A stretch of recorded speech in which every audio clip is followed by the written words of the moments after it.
Saudara, kenapa harus salib? Ayo kita mikir sekarang. Kira-kira Tuhan bisa pakai cara lain nggak selain salib? Loh, saya tanya kok.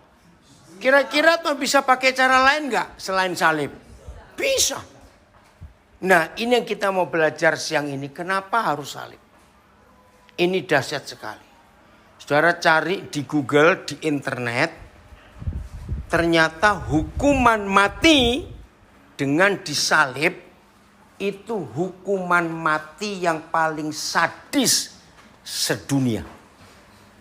Jadi di Google itu menulis hukuman salib ini. Nah, jadi Papa di surga mencari sebuah fakta untuk menggambarkan betapa jahatnya dosa itu. Masih ingat Roma 6:23, upah dosa itu mati dan hukuman yang kekal. Nah, Papa di surga sulit memberikan gambaran separah apa, sengeri apa akibat dosa itu. Nah, karena sulit menemukan bukti dan sulit untuk manusia mengerti betapa ngerinya akibat dosa, maka Papa di surga menemukan kebalikannya, yaitu negara yang ada di muka bumi bahkan sampai hari ini. Setelah sudah banyak negara yang dulu pernah dijajah merdeka, tapi tidak pernah ada suatu sistem hukuman mati yang sesadis negara Roma menghukum mati penjahat. Maka itu Tuhan milih salib ini untuk menggambarkan betapa jahatnya dosa itu membunuh. Enggak cuma selama di dunia, tapi setelah kematian. Nah, orang yang mati dihukum salib, ya saya percaya kalau saya tanya gini, ada yang mau coba? Loh, saya cuma tanya kok, ada yang mau coba? Ya enggak lah ya, oke. Matinya dengan 3 cara yang sangat mengerikan. Saya mulai dengan salah satu tentara Romawi yang ngapain lututnya Tuhan Yesus. Masa lupa. Dan ada tentara Romawi mau nyoba ngapain dengan lututnya Tuhan Yesus. Saya jawab dong. Meremukkan. Tapi nggak jadi. Perhatikan. Kenapa nggak jadi? Nah, dengar baik-baik. Ini tercatat di internet. Jadi dunia mengakui sadisnya hukuman salib ini. Hari itu bersama Tuhan Yesus disalib berapa penjahat? 2. Berarti Tuhan Yesus pun dianggap sebagai penjahat. Itu tertulis di kitab Yesaya pasal 53. Nah, nggak tahu kenapa tentara Romawi salah milih hari. Kalau saya bilang salah milih hari. Hari apa yang salah? Itu hari Jumat. Nah, Jumat sore buat orang Yahudi itu hari yang paling suci di antara 6 hari yang ada. Hari Sabat. Itu mulai, jadi orang Yahudi itu kalau mau menghitung hari beda dengan kita. Kita kan hari pertama jam berapa mulainya? Hari baru itu jam berapa? Jam 00, jam 24. Tapi kalau orang Yahudi sore. Jadi kalau sebentar matahari terbenam itu hari yang baru. Maka itu Tuhan Yesus disebut 3 hari. Padahal enggak dong. Jumat, Sabtu, Minggu sudah bangkit. Tidak. Dia mati itu dibuat orang Yahudi. Hari pertama itu Jumat jam 3 sore itu masih hari kemarin.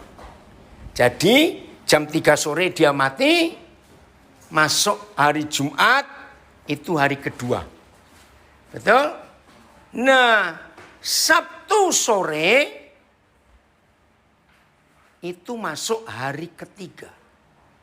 Itu ngitungnya.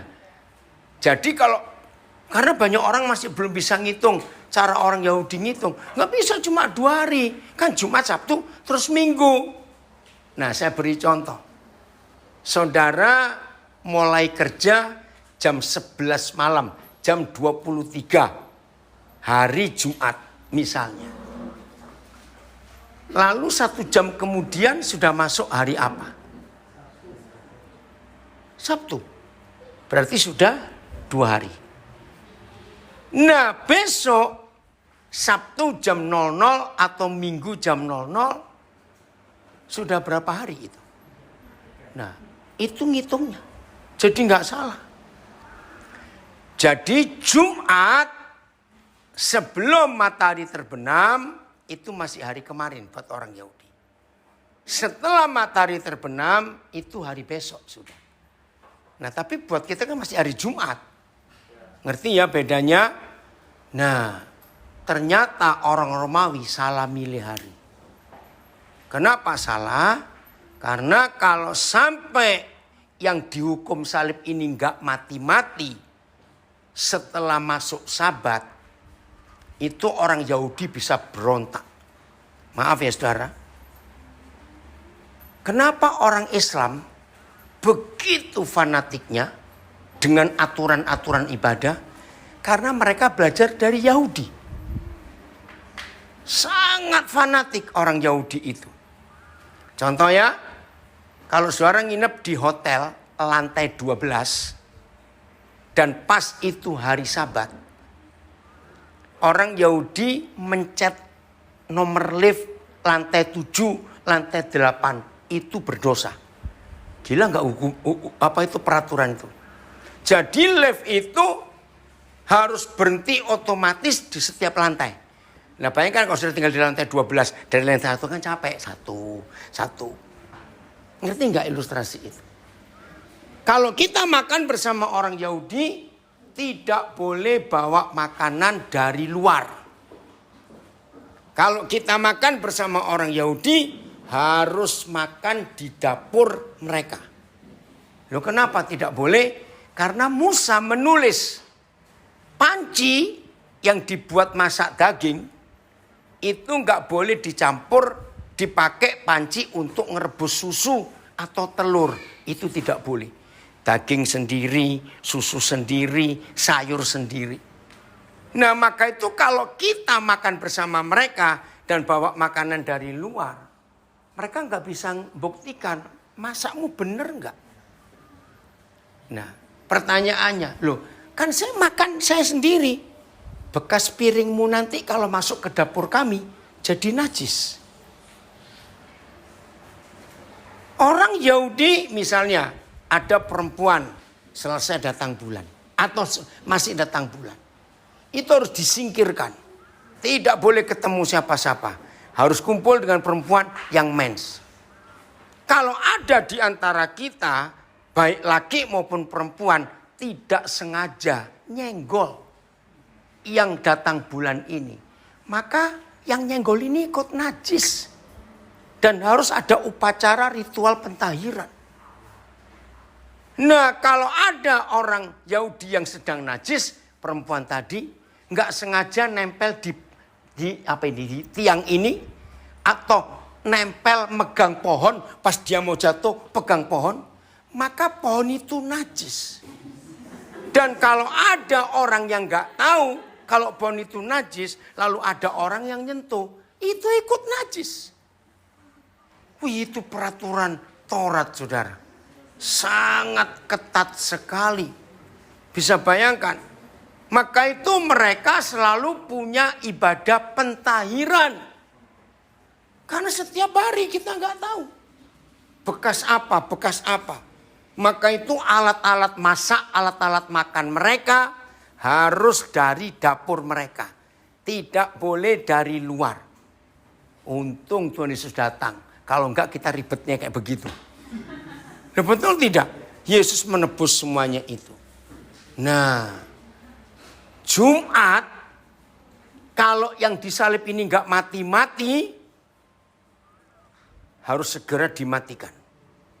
Nah ini loh ngerinya hukum Romawi. Kenapa harus diremukkan lututnya? Jujur, manusia itu rela mati atau enggak rela untuk mati? Jawab, rela? Enggak. Kecuali pacaran yang goblok itu sampai mau mati untuk pacarnya. Goblok betul kalau itu. Maaf, jangan marah. Nah, supaya mereka enggak cepat mati, tahu kekuatan lutut? Cara kedua mereka mati, itu jantung dan paru-paru meledak. Karena kegencet tulang dada. Dengar ya? Jadi waktu mereka disalib digantung, itu kalau lutut mereka kuat, mereka enggak merosot badannya, masih bertahan. Bisa bayangkan enggak? Maka itu supaya cepat mati, remukkan lututnya. Begitu lututnya remuk, bagaimana tubuhnya? Langsung jatuh. Jangan marah saya ngomong ini, saya awas. Maka itu orang yang gemuk kalau disalib cepat matinya daripada yang kurus. Loh, saya bilang jangan marah. Gak usah lihat orang lain, lihat ke sini. Loh serius. Maka itu orang Romawi kalau nyalip orang kurus, wah ini susah mati nih orang. Karena ringan badannya.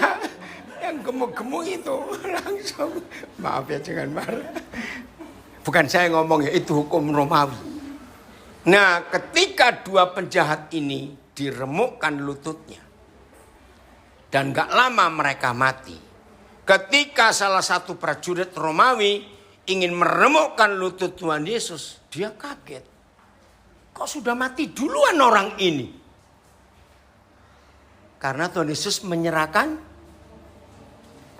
masa lupa ada kalimat, kepadamu kuserahkan rohku. Jadi Tuhan Yesus itu rela mati. Tapi prajurit ini gak percaya. Sebab selama dia mengeksekusi penjahat, gak ada penjahat yang matinya cepat. Karena mereka masih gak terima untuk dihukum mati. Gimana cara dia ngetes? Kan tinggi salib ini. Kalau di bawah taruh jari di hidung, ada napas gak ini? Ya toh? Terus atau pencet nadi di sini. Ini kan di tinggi. Apa yang dia buat? Ini loh. Untuk membuktikan dia Yesus sudah mati. Tentara ini yang mau ngeremukkan lututnya gak jadi, gimana? Masa lupa? Nombak lambungnya. Nah saya tuh pernah diskusi dengan anak-anak sekolah minggu. Kenapa kok lambung? Bisa tuh di lambung kiri atau kanan saya lupa. Kan bisa di tengah sini atau langsung jantungnya. Kenapa harus lambung? Saya tuh kaget. Ada anak kecil jawab, geli om. Saya tertawa betul. Oh iya betul juga dia ngomong begitu. Geli om. Wah ini anak pinter betul anak. Saudara, apa yang keluar? Tertulis di Alkitab loh. Air dan darah. Mengapa Alkitab menulis begitu jelas air dan darah? Kepada ibu-ibu yang pernah melahirkan tahu. Ibu yang melahirkan bayinya, yang keluar itu pasti air dengan darah. Ngerti nggak maksud ini saudara? Berarti waktu Yesus ditumbak lambungnya keluar air dan darah. Kita dilahirkan. Amin, kita dilahirkan oleh kematian itu. Nah dalam sejarah Romawi, kesadisan yang berikut. Kerajaan Romawi kalau mengeksekusi penjahat dengan hukuman mati, itu nggak pernah di tempat yang sepi. Di tengah hutan, di padang gurun, tidak. Kerajaan Romawi kalau membunuh orang dengan hukuman mati sengaja di tempat yang ramai. Sengaja. Alasannya ada 3. 1, supaya orang-orang lain lihat untuk takut berbuat jahat. Betul enggak? Nomor 2, sengaja supaya banyak orang lewat lalu lalang di bawah yang disiksa itu diizinkan ngejek, ngolok, maki-maki. Kalau ada telur busuk, lemparin telur busuk. Ada kotoran diizinkan, nggak dilarang oleh kerajaan Romawi. Sadis nggak? Yang ketiga, 90% orang yang dihukum mati dengan salib itu pasti ditelanjangi. Maka itu tentara Romawi bagi apa? Masa lupa? Apa yang dibagi oleh tentara Romawi? Cepat jawab dong. Jubahnya. Jadi nggak ada orang yang bisa melukis aslinya Yesus disalib. Maaf, dia telanjang, saudara. Ngeri nggak? Yang berikut, kalau saudara baca di Google, yang paling lama penjahat itu mati setelah sejak penyaliban pertama itu 7 hari.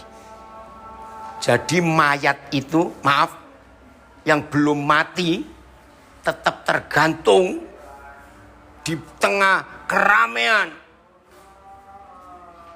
Wih, sadis sekali. Kenapa sampai 7 hari nggak mati-mati? Ya karena memang nggak rela mati. Nah, setelah mereka mati baru diturunkan mayatnya. Nah, karena mereka salah memilih hari, wah ini Sabat. Orang Yahudi bisa protes kalau masih ada mayat tergantung sebelum dikuburkan. Nah, maka itu mereka cepat membuat orang yang disalib mati dengan cara meremukkan lututnya. Kira-kira dengan gambaran ini, maaf saya kurang bisa mengekspresikan betapa ngerinya hukum salib itu. Tapi kiranya apa yang saya sampaikan ini membuat saudara punya gambaran. Maka itu terima kasih kepada Ibu Gembala, Ibu Pendeta Ceki Misa. Milih lagu ini karena salibmu kita apa? Hidup. Karena salibmu kita apa? Menang. Oleh darahmu. Wah ini luar biasa. Maka itu kiranya baik yang ikuti di rumah, dimanapun saudara berada, dan semua kita. Jangan ada seorang pun yang meremehkan nilai salib itu. Setuju? Hormati dan hargai Yesus Tuhan kita luar biasa. Saudara, itu sebabnya Paskah hari ini yang kita peringati. Jangan anggap enteng, jangan anggap remeh. Ini peristiwa yang luar biasa. Begitu ngerinya akibat dosa, maka Tuhan Yesus yang tanggung semuanya. Kita buka ayat pertama Yohanes 1 ayat 27. Yohanes 1 ayat 27. Mari kita lihat firman ini. Yohanes 1 ayat 27. Ya harus di zoom. Mudah? Ayo kita baca sama-sama. 1, 2, 3. Oh tunggu saya salah. Yohanes 1 ya? Ayat 29 kalau gitu maaf saya salah. Ayat 29. Maaf. 1, 2, 3.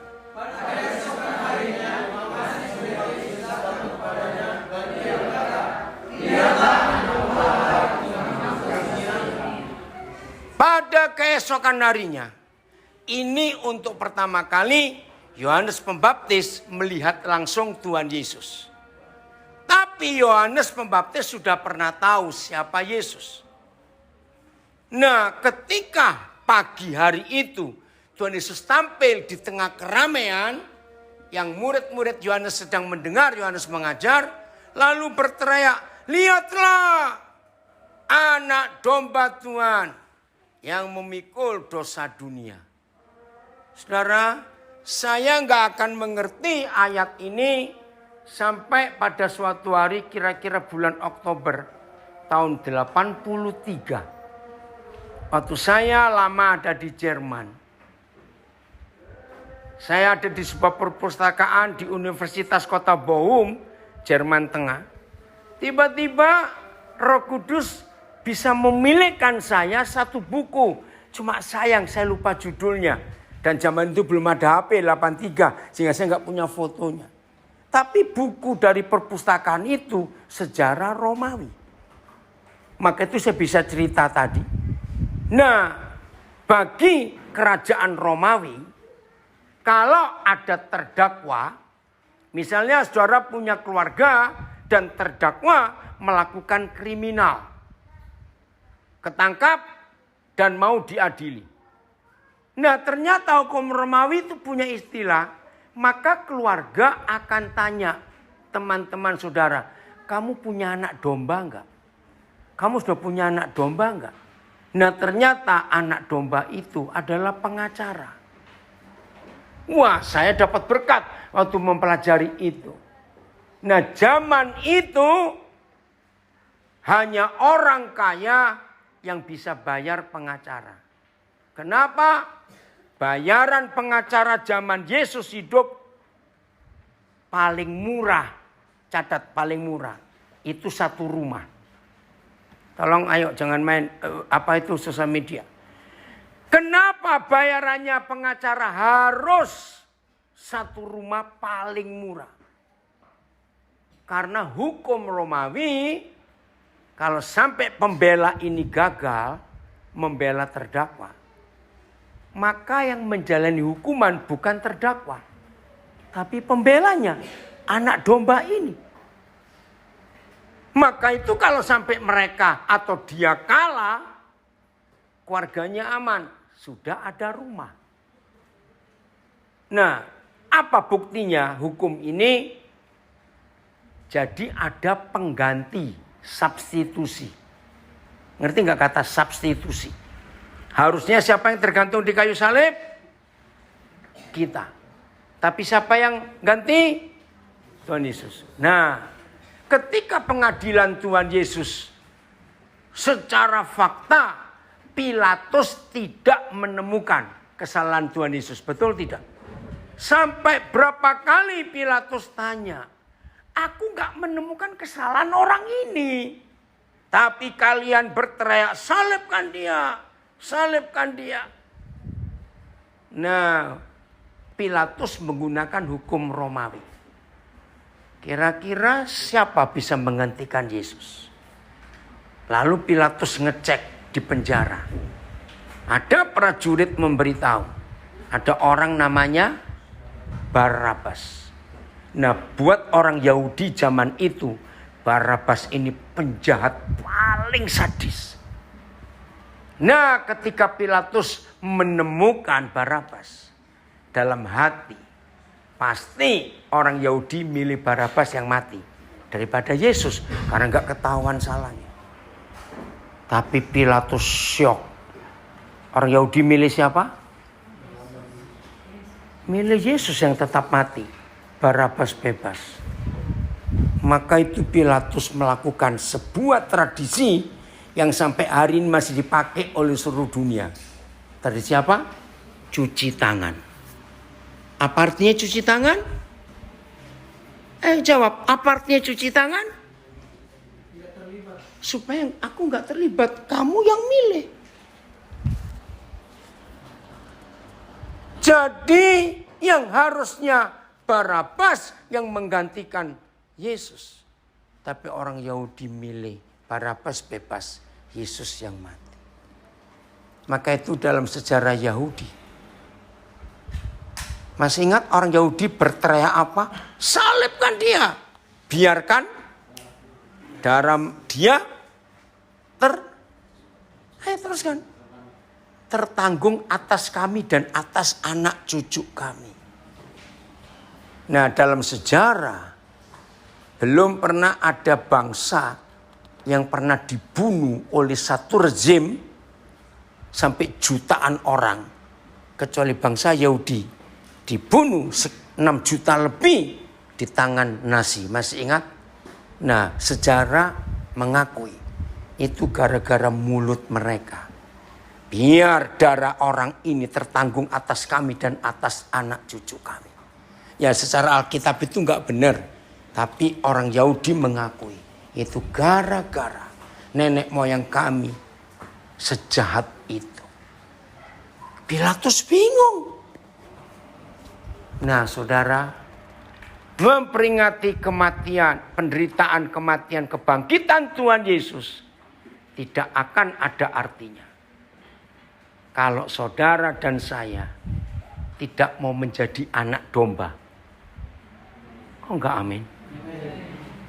Jadi bukan cuma Tuhan Yesus yang menjadi anak domba. Jadi kalau saya setelah jelaskan ini, saya berkata kepada saudara tentang Yohanes 1:29. Begini kata Yohanes 15. Lihatlah, anak domba gratis. Ngerti? Yang akan mengangkut dosa seluruh dunia. Gratis. Mengerti hal ini saudara? Ini luar biasa. Hebat sekali Tuhan bekerja. Nah siap gak jadi anak domba gratis buat orang-orang berdosa yang lain? Loh. Amin.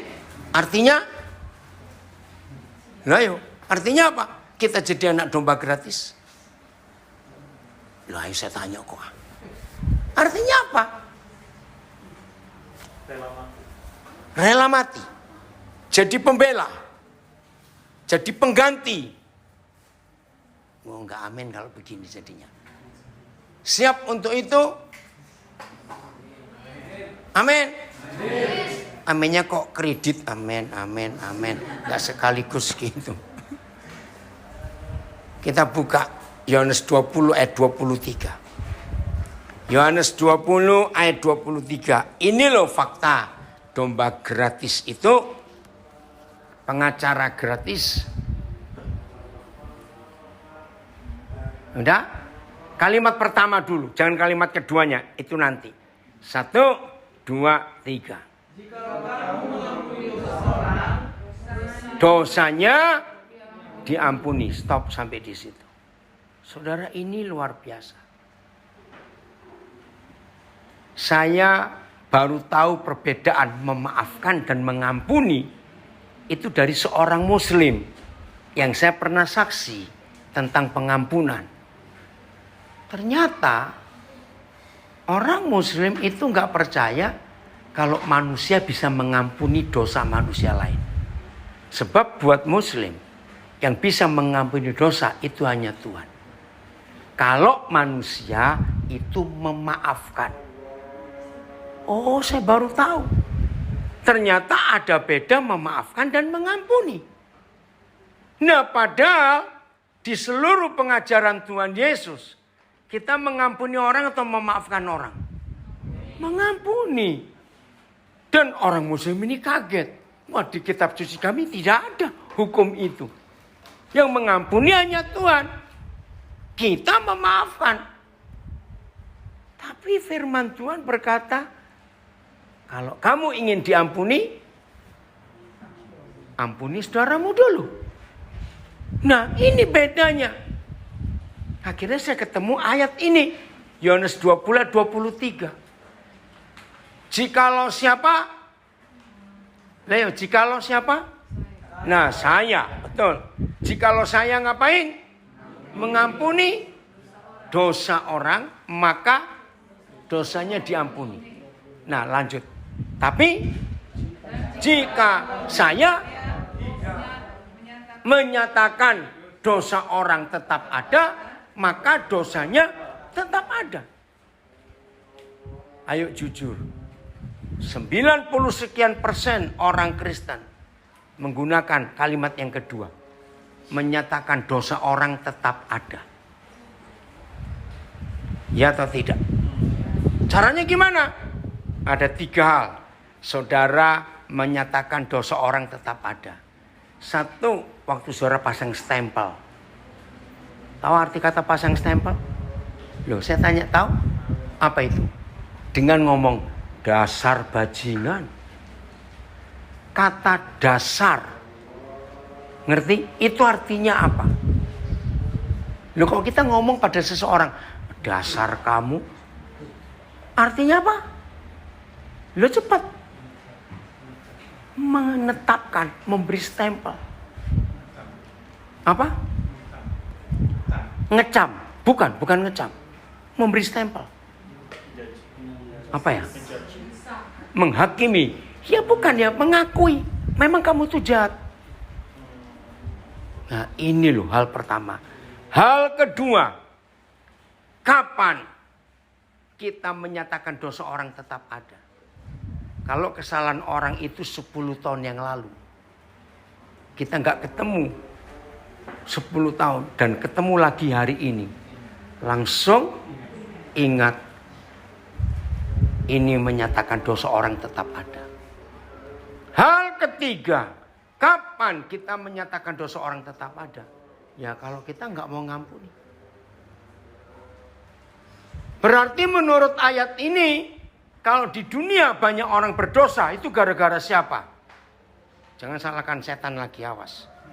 Coba sedikit-sedikit berperi kesetanan lah.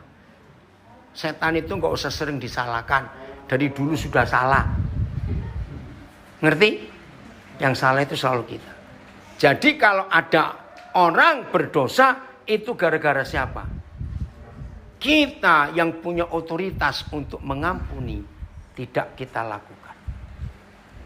Yang lebih luar biasa, Tuhan Yesus menunjukkan saya kalimat ini. Coba baca lagi kalimat pertama, ayat 23. Sebab jikalau saya, jangan lupa, saya mengampuni dosa orang. Ternyata beda. Mengampuni orang berdosa dengan mengampuni dosa orang itu beda. Saya juga baru tahu. Apa bedanya? Mengampuni orang berdosa itu kalau orang itu bersalah kepada kita. Harus kita ampuni. Tapi kalau mengampuni dosa orang, kita nggak pernah kenal orang itu. Kita pun nggak tahu orang ini siapa dan berbuat apa. Tiba-tiba orang itu ketemu kita. Dan dia cerita, aduh aku ini baru bunuh orang. Aduh aku baru pukul anakku. Aduh aku baru mencuri. Jadi ada urusan dengan kita enggak? Loh, ada urusan dengan kita enggak? Tidak. Nah itu artinya dosa orang. Wih, luar biasa. Nah, bagi yang belum tahu supaya hari ini tahu. Hukum ini secara internasional hanya dipakai oleh para duta besar. Nah, yang belum tahu supaya tahu ini rahasia hebat. Satu-satunya tempat yang paling aman di dunia. Saya nggak tahu di Palembang ada konsulat jenderal negara apa? Palembang? Ada nggak konsulat jenderal? Saya tahu Medan ada. Ya duta besar itu pasti di ibu kota negara. Kalau konsulat itu di daerah ibu kota provinsi. Ya, misalnya kedutaan besar Amerika ada di Jakarta. Tapi punya konsulat jenderal di Medan dan di Surabaya. Nah, itu konsulat jenderal dari kedutaan. Indonesia punya banyak kantor kedutaan. Oh, Malaysia ada di Palembang. India juga ada. Ah, itu konsulat. Nah, dengar ya saudara. Luar biasa hukum ini. Jadi misalnya di Palembang ada penjahat melakukan kejahatan. Ngomong aja pembunuhan. Dikejar oleh aparat. Begitu penjahat ini sampai di depan ke konsulat jenderal India atau Malaysia, kenapa Yong? Mau kemana Yong? Mau pulang? Mau pulang? Ya udah, tinggal sana. Oke, Tuhan berkati ya. Saudara, begitu penjahat ini bisa masuk ke halaman konsulat jenderal entah India atau Malaysia yang ada di Palembang, maka polisi tidak boleh mengejar ke halaman konsulat jenderal. Nah, ini dalam bahasa politik namanya immunity, kekebalan diplomatik atau suaka.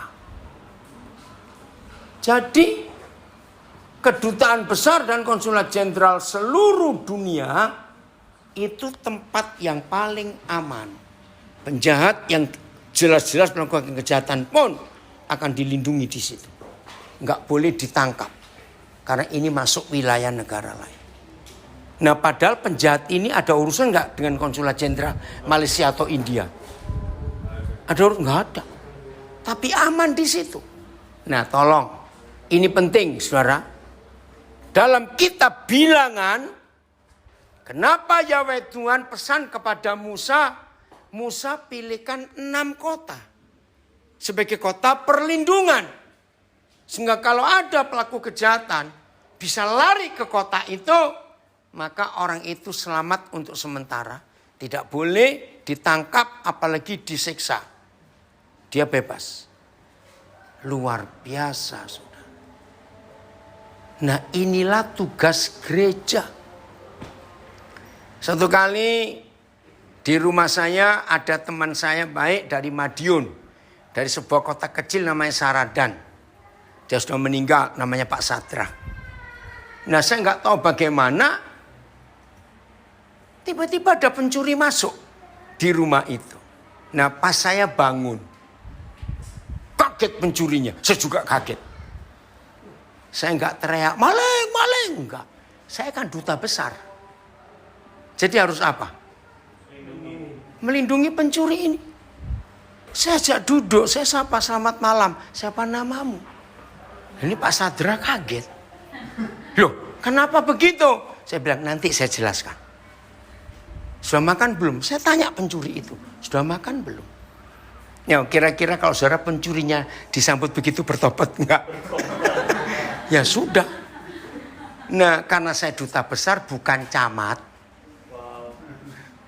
Kalau camat pasti teriak-teriak, maling, maling gitu. Enggak. Maka itu di hidup saudara dan di rumah saudara harus jadi tempat yang aman untuk para pendosa. Amin. Ini hukum mengampuni. Dan jikalau kamu mengampuni dosa orang, bukan orang berdosa. Dan itu yang saya lakukan sampai hari ini. Coba lihat Lukas 15 ayat 1. Ini harus jadi bagian dalam hidup kita. Lukas 15 ayat 1. Ayo. Apa itu? Baca 1, 2, 3.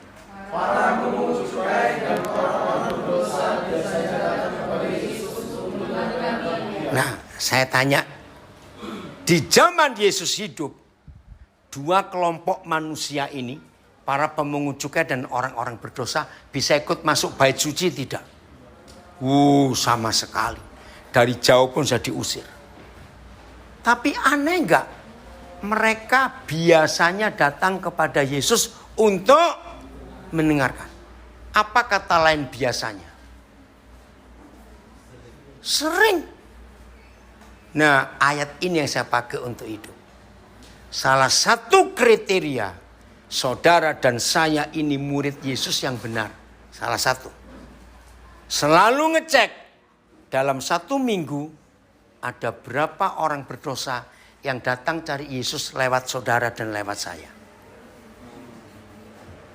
Ngerti pertanyaan ini? Kalau dalam 1 minggu sampai 1 bulan gak ada orang berdosa. Misalnya ada pelacur di tetangga saudara, ada pengedar narkoba di kompleks rumah saudara, ada preman, ada begal, ada siapa saja yang mereka tahu saudara ini murid Yesus dan mereka takut datang kepada saudara. Maka hari ini saya ajarkan, hakimi dirimu dengan berkata, aku Farisi akhir zaman. Maka itu enggak ada orang berdosa yang datang kepadaku untuk cari Yesus. Ngerti kalimat ini? Maka itu pertanyaannya, kapan terakhir kali orang berdosa datang kepada saudara hanya karena mau mendengar Yesus bicara? Kalau saudara tanya itu kepada saya akan jawab Jumat malam kemarin dulu. Ini hari Minggu. Setelah Pak Pendeta Jeki Misa jemput kami di bandara Palembang, lalu kami makan dulu pempek, lalu dibawa ke hotel, sudah agak malam, jam 9 lewat. Nah, petugas hotel yang ngambil koper kami, Roh Kudus bicara sesuatu. Sampai kamar, saya minta nomor teleponnya. Kebetulan dia masih kerja sampai 2 jam setelah itu. Saya langsung sambut. Saya balas, saya cerita tentang masa lalu dia. Dia kaget kok saya bisa tahu. Saudara, akhirnya dia cerita. Bagaimana keadaan pernikahannya, bagaimana keadaan. Saya sampai heran. Saya bilang begini. Karena dia manggil saya papa. Nak, papa tanya. Kamu kan baru kenal papa berapa jam yang lalu. Kenapa kamu bisa cerita tentang hancurnya, jeleknya hidupmu? Saudara, dia jawab. Nah, sebelumnya gini. Ketika saya sudah WA dia, terus dia balas. Oh, selamat malam Pak Pendeta, salam kenal. Loh, kok tahu dia saya pendeta? Terus saya tanya. Saya panggil namanya Ade. Ade kok tahu kalau Papa pendeta? Karena semua tamu gereja IFGF itu nginepnya pendetanya pasti di sini. Loh, tapi kan Papa nggak ngomong apa-apa soal pendeta. Nah, ternyata Pak Jeki ngomong sesuatu tentang pelayanan gereja. Jadi dia ambil kesimpulan. Saya bilang, betul adik, Papa ini pendeta. Nah, dia ngomong, ada banyak tamu pendeta ke hotel ini. Tapi ketika saya lihat Papa, saya kenapa bisa berani ngomong tentang rusaknya hidup saya? Saya kaget. Nah, tadi malam saya pamit pada dia, besok Papa akan check out jam 11. Aduh sayang, saya lagi off. Jadi belum tahu ketemu kapan. Terus dia WA saya. Jer, masih ada WA-nya itu? Tolong bacakan yang kuat. Ini loh WA-nya, saya juga kaget. Nah, ini contoh. Ada banyak orang berdosa di sekitar kita, betul? Kalau hidup Yesus nyata di hidup kita, maka orang itu tidak takut menceritakan kebejatannya. Kok nggak ada yang ngamen? Karena ada kuasa pengampunan. Bacakan, Jer. Yang kuat. Bisa? Bisa. Ya. Macam gak nyangka aja baru beberapa hari kenal Papa, tapi Papa sudah sebaik Oh. Ini yang zoom-nya nggak kedengaran. Satu aja pakai satu, yang kanan. Oke. Supaya dengar. Ulangi lagi ya. Ulang. Macam gak nyangka aja baru beberapa hari kenal Papa, tapi Papa sudah sebaik ini sama Ade. Semoga rezeki Papa semakin lancar ya Pak. Selalu buat Papa. Saya selalu buat Papa. Sekali lagi terima kasih banyak Pak. Sekali lagi terima kasih banyak Pak. Ade nggak bisa banyak bicara. Pokoknya Papa sosok ayah yang baik untuk Ade. Rasa nyaman kalau dekat dengan Papa. Rasa nyaman ini loh yang luar biasa. Terus, udah? Sosok Papa yang seperti teman bisa diajak bercanda. Ade bahagia bisa dipertemukan dengan Papa. Terima kasih juga karena Papa sudah ada buat Ade untuk senang selalu. Kalau saudara membaca isi hatinya, bisa bayangkan nggak? Kenal baru 2 hari, Jumat dan Sabtu. Betul? Loh, saya tanya serius ini. Waktu saudara baca isi hatinya, bisa seperti itu. Seperti sudah kenal lama atau enggak orang ini? Padahal baru 2 hari. Jumat malam dan Sabtu. Sabtu pun kemarin dia masuknya sore. Ini yang dunia butuhkan. Katakan amin. Orang itu bisa berani curhat. Padahal baru kenal. Maka itu gereja yang kehilangan kuasa kematian dan kebangkitan Tuhan Yesus. Maaf, jangan tersinggung. maka itu gereja Farisi akhir zaman. Yang berani datang hanya orang yang merasa sok suci.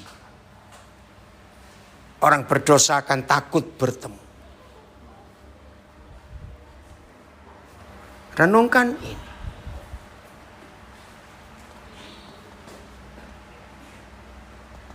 Banyak orang-orang ya yang selama pandemik nggak bisa ke gereja, lalu banyak ketemu via Zoom, belajar via Instagram, Facebook. Awal-awal mereka begitu semangat, tapi ketika saya sampaikan pelajaran pengampunan, ternyata betul yang dikatakan Yohanes 6 ayat 66. Satu persatu murid itu meninggalkan Yesus karena nggak tahan dengar pengajaran kebenaran yang menusuk hati. Oh, awal-awal saudara-saudara saya itu bersemangat luar biasa. Nah, di situ saya mikir, ternyata mewakili Yesus itu hal yang sulit dalam hidup ini. Padahal dunia memerlukan itu. Ngerti kalimat ini, saudara? Jadi mulai hari ini siap ada orang-orang berdosa cari Tuhan Yesus lewat kita? Lo jawab siap? Ya harus. Kau tidak lewat siapa? Ini arti Paskah yang sesungguhnya saudara dan saya menjadi pengganti buat orang-orang berdosa itu. Dosa orang, ya, nggak ada hubungannya dengan kita. Tapi langsung mereka mau cari ketemu dengan Tuhan itu sendiri. Oke, saya stop dulu sampai di sini. Ada yang mau tanya? Yang di rumah, operator saya Eko, tolong bacakan kalau dari Zoom, Instagram, Facebook. Ayo nulis, ayo kita diskusi sebentar sebelum kita selesai. Ayo tanya, atau mau bagi pengalaman? Nggak apa-apa, ayo. Tolong nulis yang di Zoom, Instagram, Facebook. Nanti Eko yang baca. Yang di sini ada yang tanya atau ada yang nambahkan sesuatu. Ayo, jangan diam. Ini yang gereja kurang untuk melakukan, menyatakan kepada dunia. Karena kita sibuk hanya untuk melakukan ritual keagamaan saja. Saya tunggu. Ada Eko? Ada yang nulis? Belum? Nanti Zoom juga belum? Baca di chatnya. Ayo, tolong tanya. Ya, silakan Pak Elia. Orang berdosa. Ya. Jadi dari dasar dari kitab itu kan yang mengampuni orang berdosa berarti Tuhan gitu. Ya. Kita juga sama gitu ya, dalam konteks itu ya. Betul, sama otoritasnya. Maka itu Yohanes 20:23. Jikalau kamu mengampuni dosa orang, maka dosa orang itu akan diampuni. Maka itu ketika saya ketemu orang Muslim, saya baca ayat ini, bisa dengar nggak suara? Kok nggak ada suara? Zoom, bisa dengar suara saya di Zoom? Yang di Zoom bisa dengar? Halo? Yang di Zoom tolong jawab. Kok ini nggak ada suara? Keluar tiba-tiba keluar. Oh keluar? Barusan. Oh ntar pakai ini. Bentar ya. Sebentar saya lihat.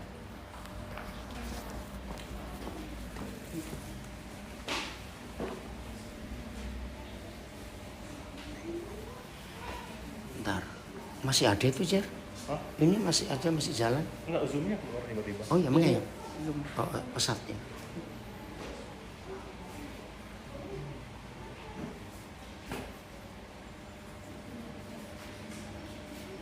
Masih ada nggak wifi-nya? Ada.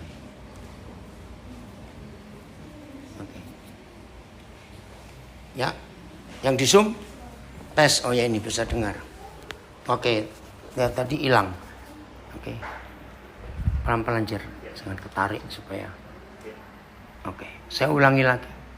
Pak Elia bertanya, berarti otoritasnya sama? Sama. Ya, saya ulangi pertanyaan Pak Elia ini bagus. Jadi bukan cuma Tuhan yang bisa mengampuni dosa orang. Murid-murid Tuhan Yesus pun punya otoritas yang sama untuk mengampuni dosa orang. Ini luar biasa, saudara. Nah, maka itu dengarkan ini. Siapa yang setuju akan kalimat ini? Aneh, tapi ini nyata. Kalau ada orang menyebut diri, aku beragama. Maaf ya, dengarkan. Kalau saudara setuju, ngomong dengan jelas. Begitu pula yang di Zoom, Instagram, Facebook. Lagi sekali, Eko operator saya akan baca. Mengapa kalau ada orang menyebut diri, aku ini beragama? Langsung kelihatan yang pertama suka menghakimi orang. Betul atau salah? Merasa dirinya lebih suci dari yang lain. Yang kedua, mengapa kalau ada orang menyebut dirinya beragama? Langsung orang itu bisa merasa lebih suci, lebih benar dari yang lain. Maka itu saya balik lagi. Orang seperti itu suka menuduh dan menghakimi orang lain. Itu jahatnya agama, saudara. Mengerikan sekali. Maka itu mulai hari ini, jangan mau disebut orang beragama. Pasti munafik. Tapi berbahagialah kalau kita disebut murid-murid Tuhan Yesus. Anak-anak Papa di surga. Jadi otoritas kita sama dengan otoritas Tuhan Yesus. Jikalau kamu mengampuni dosa orang, maka dosanya diampuni. Saudara perhatikan konsep ini. Ini sangat luar biasa. Ada lagi yang mau tanya? Ayo sebelum selesai. Ayo di Zoom, Eko bacain dong Eko. Nanti di Zoom ada pertanyaan. Apa itu? Bacain. Ayo bacain. Ini ada pertanyaan dari Frans. Ya, langsung aja. Jadi kalau jemaat takut ketemu pendeta, apakah yang salah? Apakah jemaat atau pendeta yang perlu diubahkan? Oke. Kalau ada jemaat takut ketemu pendeta, yang salah pendeta atau jemaatnya? Ya pendetanya yang salah. Kenapa? Jemaat sampai takut begitu pada pendeta, berarti pendetanya lebih Tuhan dari Tuhan sendiri. Ngerti kalimat itu? Nah pendeta gitu suruh lepas jadi pendeta jual bakso saja. Nggak boleh, pendeta nggak boleh ditakutin orang. Dihormati boleh, disegani boleh, ditakuti tidak. Oke, ada lagi yang mau tanya? Maka itu Lukas 15 ayat 1 itu penting sekali. Pertanyaannya, kapan terakhir kali ada orang berdosa berani datang cari Yesus lewat saudara? Ini pertanyaan penting. Kapan terakhir kali? Awas yang jawab, oh aku ingat jembatan Ampera belum dibangun. Bui. Jembatan Ampera dibangun tahun 60-an itu. Betul, zaman Presiden Soekarno. Pertanyaan penting ini. Kapan terakhir kali ada orang berdosa berani datang kepada saudara dan menceritakan semua kejahatannya tanpa takut diadili dan tanpa takut dihakimi? Oke? Jelas semuanya? Ada seorang lagi mau tanya? Ayo cepat. Ayo. Nggak ada. Ayat terakhir. Ini yang luar biasa. Supaya mulai hari ini kuasa kebangkitan Tuhan Yesus nyata dalam hidup kita. Kita buka Kolose 2 mulai ayat 13. Bagaimana cara setan menuduh manusia dengan semua dosa yang diperbuatnya. Kolose 2 mulai ayat 13. Ayo kita baca sama-sama. 1, 2, 3. Stop pelan-pelan. Kita juga dahulu mati oleh karena apa kita? Pelanggaran dosa-dosa kita. Mati loh. Terus? Nah, secara agama. Enggak disunat secara lahiriah. Terus? Nah, ini dia telah bukan akan dihidupkan Tuhan. Kok nggak ada yang ngamen? Dengan cara apa dia menghidupkan kita bajingan-bajingan ini? Terus dia telah mengampuni segala pelanggaran kita. Dengan cara? Ya terus baca ayo. Dengan apa? Menghapuskan surat hutang. Nah saudara, ini hebat kalimat ini. Semua dosa enak atau tidak? Atau saya tanya balik, ada nggak dosa nggak enak? Jawab, ada nggak dosa nggak enak? Kok tergantung? Nggak ada. Semua dosa itu pasti enak, maka itu orang suka. Kalau dosa nggak enak, neraka kosong.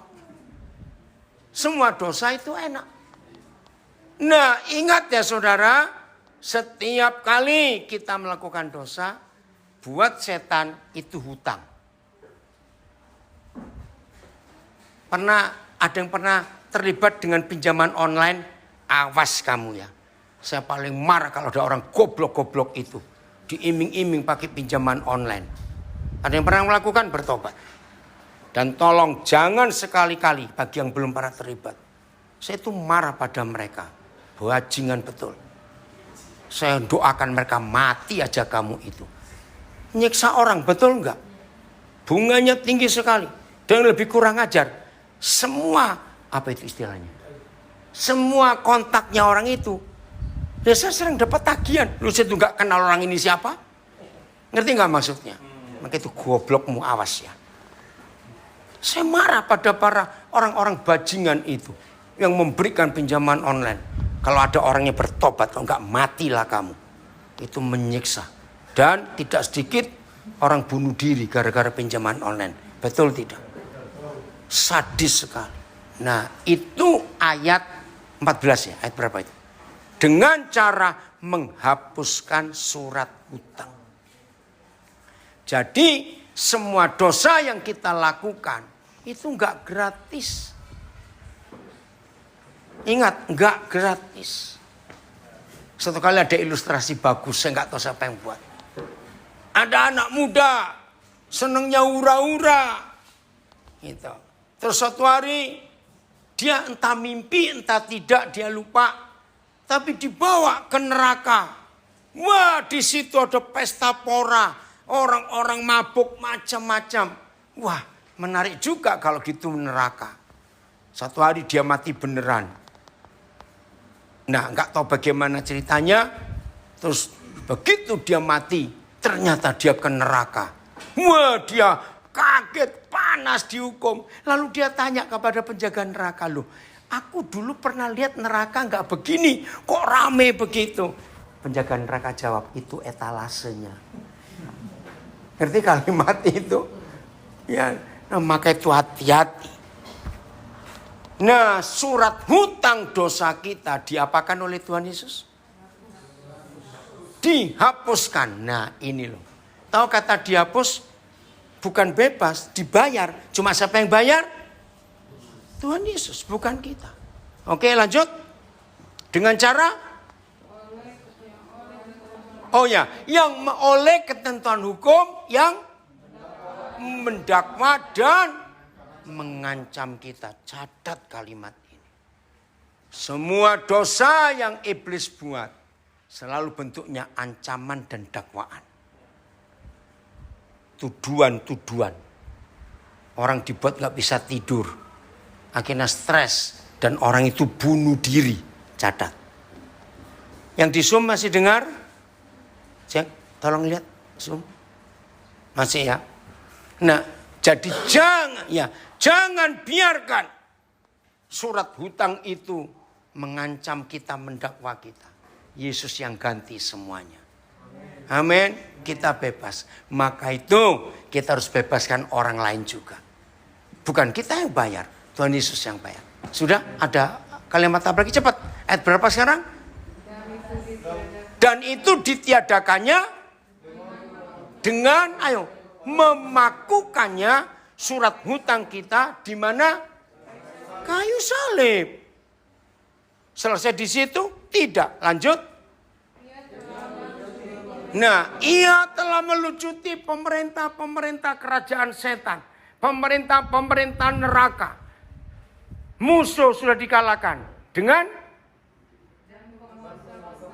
Dan penguasa-penguasa itu semuanya kerajaan setan. Terus? Menjadikan mereka tontonan umum. Nah, maaf. Karena generasi kita yang ada sekarang termasuk saya, ya, nggak pernah ngalami zaman perang. Tapi kita tahu, siapa masih ingat, setiap negara yang kalah perang, lalu tentara musuh ditangkap, dilucuti nggak senjatanya? Loh, jawab, dilucuti nggak? Nggak cuma dilucuti, kadang-kadang cuma disuruh pakai celana dalam. Terus diarak nggak? Sambil dirantai itu. Cepat jawab ini. Nah, itu yang dilakukan Tuhan Yesus. Dia melucuti siapa? Penguasa-penguasa setan itu. Dan diarak menjadikan apa? Tontonan umum. Terus kalimat terakhir ayat itu. Dalam kemenangannya atas mereka. Jadi kita ini bebas, saudara. Dari hukuman dosa. Maka itu siapa di antara kita masuk mengikuti di rumah yang susah tidur. Sering takut menghadapi masa depan. Aduh, nanti aku bagaimana, aku bagaimana. Hari ini terima kuasa pengampunan Tuhan Yesus. Terima kuasa kebangkitan Tuhan Yesus. Terima kuasa kemenangan Yesus atas salib dan neraka. Amin. Terima itu semua. Dan kita menjadi orang-orang yang luar biasa. Haleluya. Amin. Soleh, maju ke sini. Tuhan memberkati kita semuanya. Beritakan berita baik kebangkitan Yesus. Ya, tepuk tangan dong buat Tuhan Yesus. Supaya banyak orang dikenal, dimiliki, disayangi oleh Tuhan Yesus. Tuhan memberkati kita semua. Selamat merayakan kemenangan Tuhan Yesus.